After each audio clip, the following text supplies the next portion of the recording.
All right, this is the Uberman, Robert. Today is, February 1st, 2019. Getting ready for the big Groundhog Day marathon this weekend. Come on out, gonna be a good time. Just had a guy, we were talking a little bit about, child rearing and raising kids and all that. And I have 4 children, and we were talking about, different ways of raising children. And I told him the story about how all of my children, how I taught them the word hot.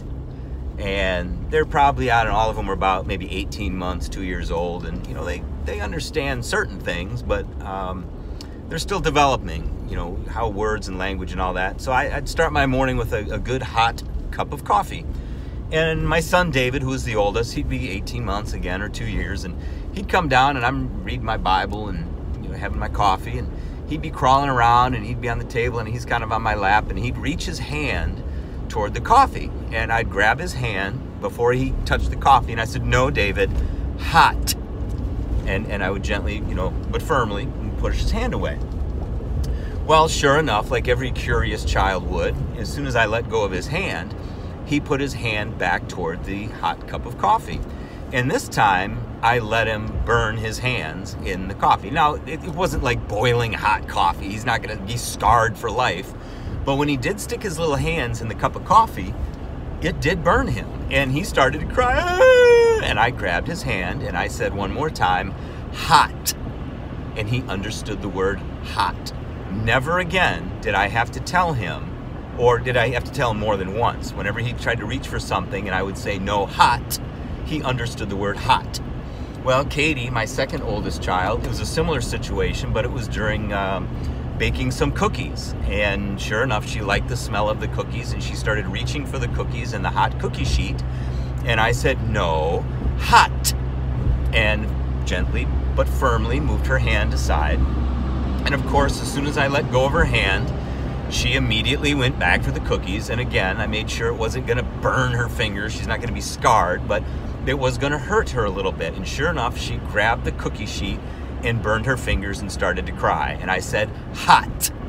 Never again did I have to tell her twice. She now understood what hot meant. And I only had 3 rules for my children growing up: obedience, honesty, and respect. Every little child understands obedience. When I say no, that means no. And when I say do this, that means do this.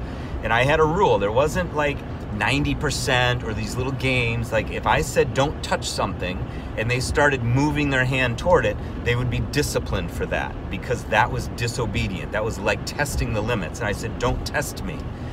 This is no, don't do it." And I trained them at an early age: obedience, honesty, and respect. So the older they got, the more things they could understand. So the first thing they could learn was obedience. The second thing was honesty. And then the third thing was respect. And it's funny because I told my daughter, Katie, she was a little precocious of all of them.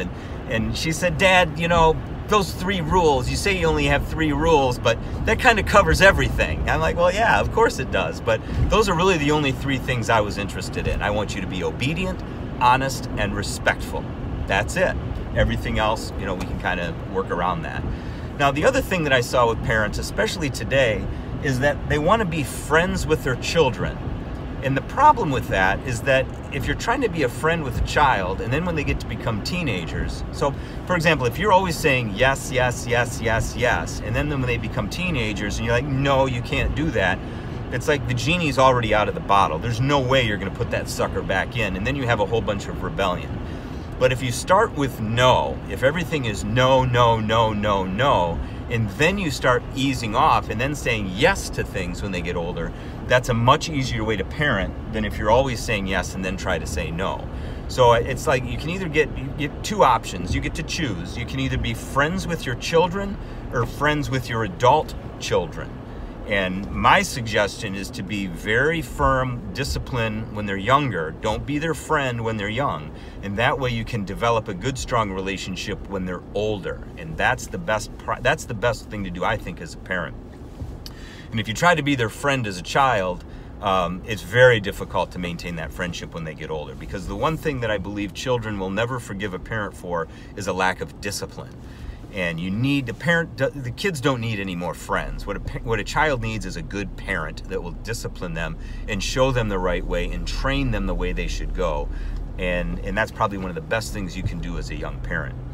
And most of the time, that usually comes from a father. You need a good father around to do that with the children, because nothing against mothers, but mothers tend to be very nurturing and very loving and kind, and you need a father that can give the good, strong discipline. And that's generally what I see missing in a lot of children today. There's too much mothering going on, and we're raising a lot of these wussy guys instead of good, strong, and dangerous men. And because we don't have these good, strong, dangerous men, a lot of the evil, strong, and dangerous men are really taking advantage of our youth, and in particular our young girls. And again, I have 3 daughters. I could care less about these wussy guys anymore. I want good, strong, and dangerous men. And yes, I said dangerous, but it's all started with the word good. We need good, strong, dangerous men. So those are my thoughts today from the road. Be careful out there. It's still slick. Having a great time in the Jeep. And again, if you're around this weekend, it's not too late to sign up for the Groundhog Day Marathon here in Grand Rapids. It's going to be chilly tonight, but tomorrow it should be warming up, and hopefully we'll see you out there. Have a great day.